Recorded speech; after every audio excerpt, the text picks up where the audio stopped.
안녕하세요. 원탑 속도글 김선생입니다. 찌구기의 수능국어 만점 도전기. 자, 고3 수특 대비 오늘은 비문학 사회 영역 제3자를 위한 계약 해보겠습니다. 자, 선생님이랑 개념 정리 한번 들으시고요. 내용 들으시고 이렇게 여러분 스스로 내용 정리, 그 다음에 주제 정리, 그 다음에 진술 방식, 그 다음에 보기 3점 이런 식으로 정리를 한번 해보시면은 그 지문을 이해하고 장악하는 데 도움 많이 되실 겁니다. 자, 지문 분석 들어갈게요. 자, 계약은 두 당사자 간의 청약과 승낙이 합치하면서 이루어지는 법률행위이다. 그럼 계약은 무엇이다 라고 해서 정의하고 있죠. 그죠?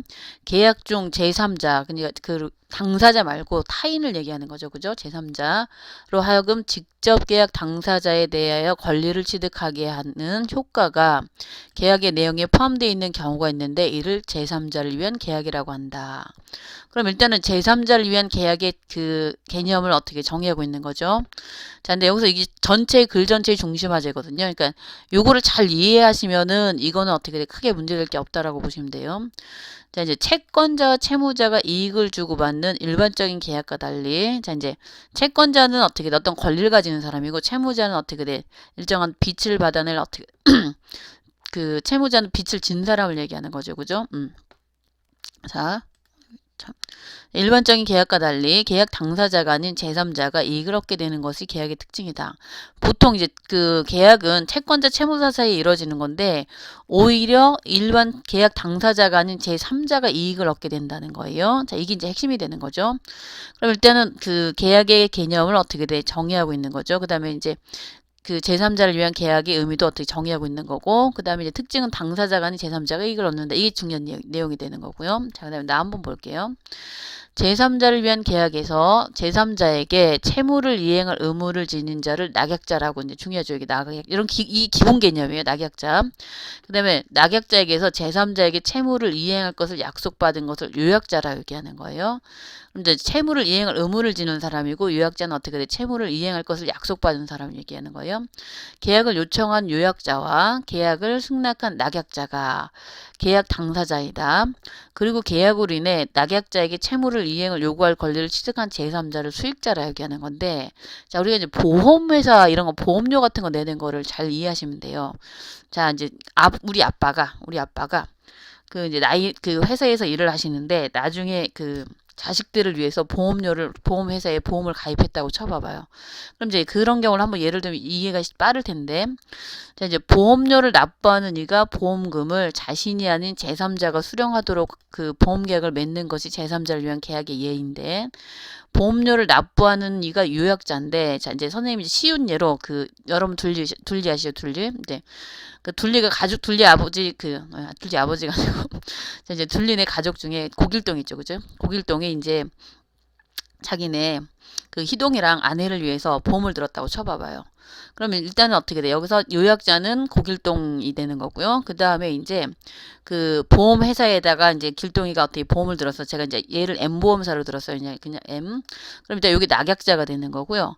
근데 이제 길동이가 보험료를 내고 나중에 이제 예를 들면 그 생명보험을 들었어. 그래서 길동이가 죽었어. 고길동이 죽었어. 그러면 어떻게 돼? 그 보험료는 누가 가져가는 거예요? 길동의 아내나 희동이가 그 아들내미가 가져가는 거죠. 희동이. 그래서 이제 우리가 이렇게 생각하면 되는 거죠. 보험료를 납부하는 사람은 요약자가 되는 거고요. 이제 계약을 이제 요청하는 사람, 그 다음에 이제 그 계약을 승낙하는 사람을 낙약자라고 이해하시면 되는 거예요. 보험회사. 그 다음에 이 보험금을 타는 사람은 누구예요? 보험료 낸 거를 그 길동이 가져가는 게 아니죠, 그죠? 보험금 낸 거를 누가 아내가 길동의 아내나 어떻게 돼? 길동의 아들이 수령하니까 이건 수익자가 되는 거죠. 그럼 제3자를 위한 계획은 제3자가 무엇을 가져간다? 수익을 얻는 게 제3자를 위한 계약의 특징이라는 거가 가장 중요한 거겠죠, 그죠? 그럼 이제 여기서 이제 또 이게 좀 복잡한데 낙약자와 그죠? 요약자의 관계를 보상 관계라고 얘기해. 자, 길동이가 얘 그 보험을 어떻게 돼? 계약을 했어. 그리고 이거 승낙을 했어. 그러면 얘는 당연히 보험료를 냈으니까 나중에는 이거 보상관계를 치러줘야 되는 거죠. 그죠? 길동과 보험사가 되는 거고, 제3자를 위한 계약이 성립되기 위해서는 유효한 당연히 어떻게 보상관계가 있어야 되죠. 그러니까 3자를 위한 보상이 필요하다는 얘기가 되는 거고요. 요약자와 수익자 사이에, 그죠? 길동이랑 길동의 아내 사이에는 요약자가 자신이 취득한 어떻게 돼 이제 그 보험의 권리를 수익자에게 주는 원인이 되는 거죠. 그죠? 이를 대가관계라고 한다. 그럼 이 둘의 관계는 대가관계가 되는 거고, 대가관계는 제3자를 위한 계약 내용이 포함되지 않아요. 그러니까 실제 계약 당사자는 누구야? 낙약자와 유약자이기 때문에 이 제3자를 위한 계약 내용은 어떻게 돼? 포함되지 않아요.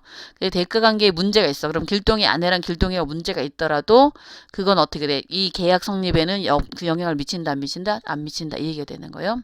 그럼 이제 선생님이 정리해 놓으면은 자, 대가관계는 어떻게 돼요? 길동이와 길동이 아내인데 요약자가 자신이 취득한 권리를 수익자에게 주는 원인이 되기도 하고 그 다음에 이제 아무런 대가관계는 어떻게 계약 성립에 어떻게 영향을 미친다 안 미친다 미치지 않는다 이 얘기가 되는 거고요. 그다음에 채무 이행을 요구할 수 있는 수익자와 채무를 이행해야 될 낙약자의 관계를 급부관계라 얘기하는 거예요. 자, 이거는 길동이 아내랑 보험사가 되는 거죠. 그죠? 급부관계라 하겠는데 자, 이는 보상관계의 법적 효력에 의존한다. 당연히 법적 효력이 있어야지만 보상을 해주겠죠. 그죠? 보상관계가 무효가 되면 당연히 급부관계는 소멸이 되겠죠. 그죠? 자, 이거는 당연한 얘기가 되는 건데 자, 이제 정리를 해주시면은 이게 제일 중요하죠. 제3계약을 위한 조건은 유효한 보상관계가 필요한 것인데 자 일단은 보상관계 그 다음에 대가관계 그 다음에 뭐 있어요?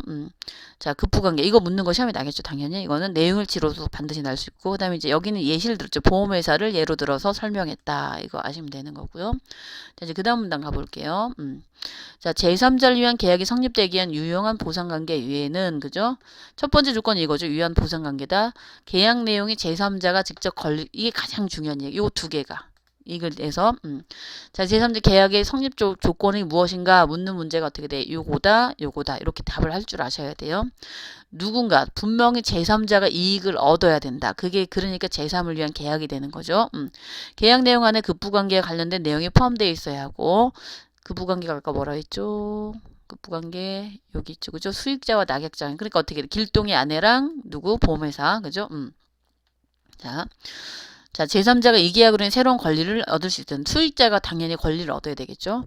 자, 그다음에 제3자가 취득할 수 있는 권리에는 돈이나 당연히 이제 보상이 돼야 되니까 건물, 그다음에 노동, 무형적인 거 다 포함되는 거죠. 그죠? 자, 계약이 성립된 후에도 수익자가 바로 권리를 취득하는 것이 아니라 수익자가 낙약자에게 그죠? 보험회사에게 길동의 아내가 보험회사에게 나는 이걸 어떻게 돼? 돈을 받을 거예요. 라고 어떻게 의사표시를 해야 된다는 거죠. 그죠? 그래야지 뭐를 권리가 확정이 된다는 거죠. 길동의 아내가 그 의사표시 안 하면 어떻게 안 된다는 얘기죠. 계약을 체결할 때는 수익자가 특정될 필요가 없어요. 계약 당시에는 길동이랑 그 보험회사랑 계약서를 쓸 때에는 그럴 필요가 없고 또 아직 태어나지 않은 아이나 설립 중인 법인도 어떻게 수익자가 될 수가 있겠죠. 그럴 때는 어떻게 돼? 우리 아이 아직 안 태어났어. 그런데 나중에 그 아이를 어떻게 수익자라고 하고 싶어. 근데 당시에는 계약 당시에는 당연히 어떻게 돼? 그게 설정이 안 되겠지만 수익 의사를 표시할 때는 수익자가 당연히 어떻게 돼? 이걸 누구한테 줘야 되겠다. 이 수익자가 누구다라는 건 당연히 어떻게 돼? 돈을 받으려면 당연히 누구한테 돈을 줘야 되는지 수익자가 당연히 표시가 돼야 된다는 거죠. 그럼 계약 체결 시에는 수익자가 특정될 그 표시될 필요가 없지만 수익 의사를 표시할 때는 당연히 이걸 누구를 수익자로 할 것이냐가 당연히 표시가 돼야지 보험회사에서 돈을 누구한테 지불할 것인지 알 수 있는 거가 되는 거죠. 그럼 수익자가 수익의 의사를 표시한 후에 요약자와 낙약자의 수익자의 권리가 어떻게 돼? 임의로 변경될 수 없다. 이거는 이제 맞는 얘기가 되는 거고요. 그럼 이제 제3자를 위한 계약의 성립과 권리 취득인데 조건은 당연히 이게 제일 중요한 얘기가 되는 거고요. 그 다음에 이제 수익자가 낙약자에게 직접 수익 의사를 표시해야지 권리가 취득이 되고 수익 의사를 표시할 때는 수익자가 당연히 어떻게 돼? 지정이 돼야 되겠죠. 그죠? 자, 그런데 이제 이건 해지에 관한 얘기가 되는 건데요. 자, 계약 당사자에게 계약과 관련해 사기나 협박 같은 사유가 있는 경우에는 계약이 체결된 후에도 어떻게 돼?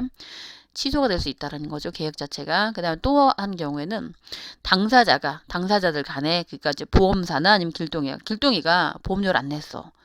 뭐 이런 경우 그런 경우 당연히 계약이 어떻게 돼 해지가 될 수 있겠죠. 그죠? 자 이런 경우 나머지 계약 당사자가 상대 동의 없이 계약을 해지할 수 있다. 자 예를 들어 수익자가 수익의 의사를 표시했음에도 불구하고 낙약자 그죠? 누가 길동이 아내가 저 그 돈 받을 거예요. 보험료 주세요. 이렇게 얘기했는데 M보험사가 정해진 기한 내에 어떻게 돼 돈을 주지 않았어요. 이럴 때 물론 제 그러진 않겠죠. 근데 아니면 어떻게 유액자가 이를 이유로 계약을 해지할 수 있다라는 거죠. 수익자는 계약 당사자가 아니로 낙약자가 그죠? 이제 그 길동의 아내는 누가 당사자가 아니겠죠. 그죠? 낙약자가 채무를 불이행하더라도 누가 그 보험사가 채무를 불이행하더라도 계약을 해지할 수는 없죠. 당사자가 아니니까, 계약 당사자가 아니니까. 낙약자와 유약자, 그죠? 길동이랑 보험사 사이에 계약을 해지하더라도 원래 되돌릴 수 없다. 그러니까 수익자는 개입을 할 수 없다는 얘기예요. 그러니까 계약 당사자가 아니기 때문에, 그죠? 수익자는 계약을 해지할 수도 없고 원래대로 되돌릴 수 없다. 이것도 중요한 내용 중에 하나예요.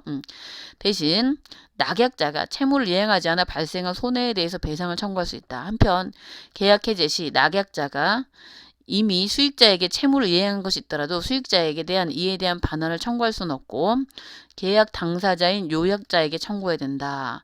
그럼 이거는 수익자는 사실은 어떻게 돼? 거의 손해배상 거기 외에는 개입할 수 없다는 얘기죠. 계약 당사자 간에 그러니까 요약자랑 낙약자 간에 무엇이 해제를 하거나 이렇게 손해배상을 해제를 하거나 아니면 어떻게 돼? 뭔가 청구할 수 있다. 반환 청구를 할 수 있다. 이런 얘기가 되는 거죠.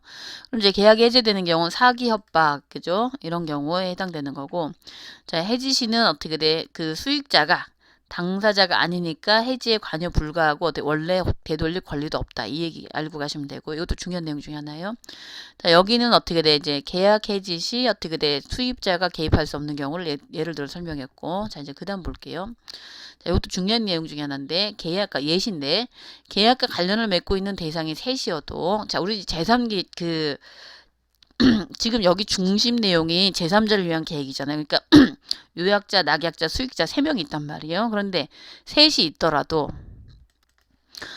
제3자를 위한 계약이 아닌 경우가 있으므로 유의된다. 예를 들어 채무자인 A가 채무자인 B에게 주어야 될 금액을 C가 대신 지급하기로 계약을 했어요. 그죠? 근데 이제 여기는 대상이 셋이지만 제3자를 위한 계약이 아닌 경우를 예를 드는 건데, 자, A와 C가 체결하고 B가 동의했으면은 A가 B에게 행해야 할 채무가 C에게 넘어가는 것일 뿐 이런 경우는 제3자를 위한 계약이 아니다. 자, 이 얘기를 이렇게 예를 들어 볼게요. A가 길동이에요. B가 둘리예요. 그죠? 그러니까 길동이가 둘리한테 빚을 3천만 원을 줬어. 그러면은 자, C, 그죠? 길동이 아내가 둘리한테, 내가 대신 갚아줄게 하기로 합의를 했단 말이에요. 이건 둘리가 동의를 해도 길동이의 채무가 아내한테 넘어간 것일 뿐이죠. 그죠? 것일 뿐. 제3자를 위한 계약이 아니란 얘기죠. 왜? 제3자를 위한 계획은 무슨 얘기예요? 제3자가 계약 당사자 외에 제3자가 어떤 새로운 권리를 취득해야 되는 건데, 길동이 아내한테 어떻게 권리가 생겼어요? 안 생겼어요? 아니죠. 오히려 길동이의 채무가 아내한테 넘어간 거니까 이거는 제3자를 위한 계약이 아니라는 거예요. 곧 이렇게 생각하시면 돼요. 계약 대상이 셋이 있어도 채무자인 A가 채무자인 B에게, 그죠? 채권자인 B에게, 그러니까 얘가 길동이고 얘가 둘리야. 얘가 얘한테 돈을 갚아야 돼. 그런데 이걸 길동이 아내가 대신 갚기로 했어요. 하지만 A와 C가, 그죠? 길동이와 길동이 아내가 체결하고 둘리가 동의를 했어도 길동이가 어떻게 돼? 둘리한테 행할 채무가 어떻게 아내한테 넘어갈 뿐 이거는 계약이 아니다. 제3을 위한 계약이 아니다. 왜? 길동이 아내가 C가 새로운 권리를 어떻게 취득하지 않았기 때문에 이거 중요한 얘기예요. 여긴 예시를 들은 거죠. 예시. 제3자를 위한 계약이 아닌 경우. 그죠? 자, 그 다음에 이제 제3자를 위한 계약은 우리 좀 빈번하게 사용되는데 이건 또 어떻게 돼? 오히려 제3자를 위한 계약인 경우를 예를 들었죠.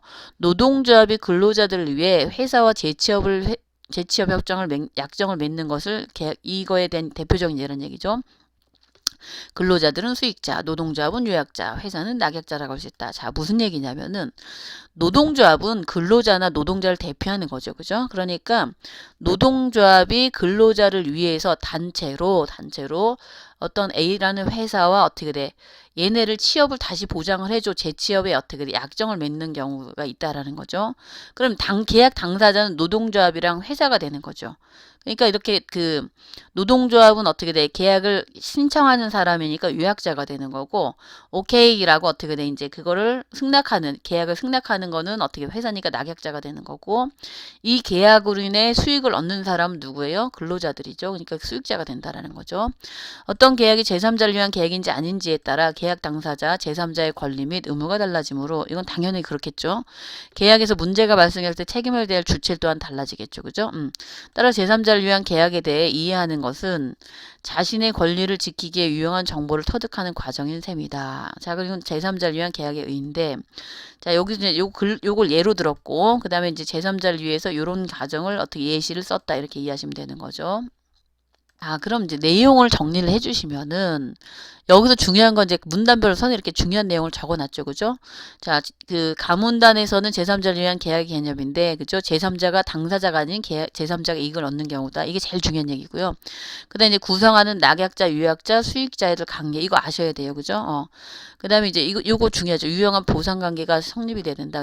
그 다음에 보상관계, 대가관계, 급부관계 아셔야 되고, 그 다음에 제3자를 위한 권리취득인데, 그죠? 수익자가 그 낙약자에게 직접 어떻게 돼? 수익 의사를 표시해줄 권리가 취득된다. 이런 얘기 아셔야 되고, 해지되는 경우도 요런 경우가 있다라는 거 알면 되시고, 그 다음에 이제 그 계약이 아닌 경우, 아까 예를 들었죠. 요거 이렇게 이해하시면 되고, 그 다음에 요거는 오히려 아닌 경우와 어떻게 돼? 그 계약이 성립되는 경우 구분하셔갖고 이해하시면 되는 거고요. 그 다음에 이제 요거는 주제가 되는 거고요. 이제 진술 방식은 이렇게 쓰인 거 알고 가시면 될 것 같고요. 자, 여기 주로 정의와 예시가 쓰인 거죠. 그죠? 자, 그 다음에 이제 3점 유형 한번 볼게요. 어떤 식으로 3점 유형이 만들어질지. 자, 대부분 3점, 이 지문에서 제일 중요한 건 이거예요. 제3자를 위한 계약의 조건을 아는가, 제3자 계약이 성립되는 경우와 성립이 안 되는 경우를 구분할 줄 아는가를 어떻게 돼? 그 묻기 위해서 3점을 출제할 텐데, 그럼 이제 패턴은 보기에서 예시를 주고, 지문은 당연히 보기를 읽는 단서나 조건이 되는 거죠. 그럼 이제 보기에서 어떤 예를 주겠어요? 제3자를 위한 계약에 어떻게 예시를 주겠죠. A가 유약자, B가 낙약자, 뭐 C가 수익자 이런 식으로 하나의 예시를 설정하겠죠. 그럼 이 예시를 주고서 이 A, B, C의 관계, 그죠? A랑 B랑 아니면 어떻게 돼? A랑 C랑 아니면 B랑 C랑 어떻게 돼? 보상 관계냐, 대가 관계냐, 급부 관계냐, 그죠? 이 관계 아는가, 묻는가 질문하는 거고. 그 다음에 수익자가, 그죠? 수익자가 어떻게 해야지 권리를 취득하는가, 그죠? 그럼 낙약자에게 어떻게 수익 의사를 표시해야지 취득이 된다, 뭐 이런 것들. 그 다음에 계약이 해지되는 경우, 그럼 뭐 그 A가 돈을 안 냈어. 뭐 법률 안 냈어. 아니면 B가 어떻게 돼? 의무를 이행을 안 했어. 이런 경우 어떻게, 아니면 또 이런 경우 어떻게 돼? 해제가 될 수 있다라는 것들을 어떻게 돼? 선지로 출제할 가능성이 많으니까 요렇게 예시를 주고서 지문에 있는 내용을 요런 식으로 연결시켜 갖고 출제가 된다라는 거 알고 가시면 되고요. 자, 또 하나 제일 중요한 거는 계약이 성립이 되는 경우와 성립이 안 되는 경우가 있겠죠. 그죠? 그 보기에서 제3자를 위한 계약이 아닌 경우를 오히려 사례로 줄 수도 있어요. 그럼 이 계약이 왜 제3자를 위한 계약이 아닌가를 묻는 문제가 출제될 가능성이 있겠죠. 그죠? 그럼 이런 경우 이제 마바문단이 이건 어떻게 돼? 아닌 경우, 그 다음에 어떻게 돼? 이건 성립이 되는 경우니까 참조하시면 되는데, 가장 중요한 건 이거예요. 유효한 보상관계가 성립이 되어야 되고 당사자가 아닌 제3자가 수익자가 되어서 새로운 권리를 형성할 수 있는 것이 가장 결정적인 차이인데, 아마 여기에서 어떻게 아닌 이유를 이런 내용을 선지로 주고서 어떻게 돼? 답을 찾으세요라고 할 가능성이 많겠죠. 그죠? 그 다음에 이제 요거 이런 것도 가능하죠. 마문단과 바문단이 서로 반대되는 거죠. 성립이 안 되는 경우, 성립이 되는 경우가 있으니까 두 개의 내용을 같이 어떻게 비교해 갖고 묻는 문제도 출제될 수 있으니까 알고 가시면 되죠. 자, 이렇듯 3점은 여러분들이 중요한 내용을 이해했나 안 이해했나 어떻게 돼? 보기를 가지고 출제를 하는 거니까 당연히 이런 내용, 지문에 있는 내용을 꼼꼼하게 이해하셔서 여기다 이렇게 적용을 하실 줄 아시면은 어떻게 3점 문제가 풀리니까 요 내용들을 중심으로 한번 그 지문이나 문제들 꼼꼼하게 풀어보시면 도움이 될 것 같습니다. 자, 오늘 제3자를 위한 계약 그 내용 정리 마치겠습니다. 감사합니다.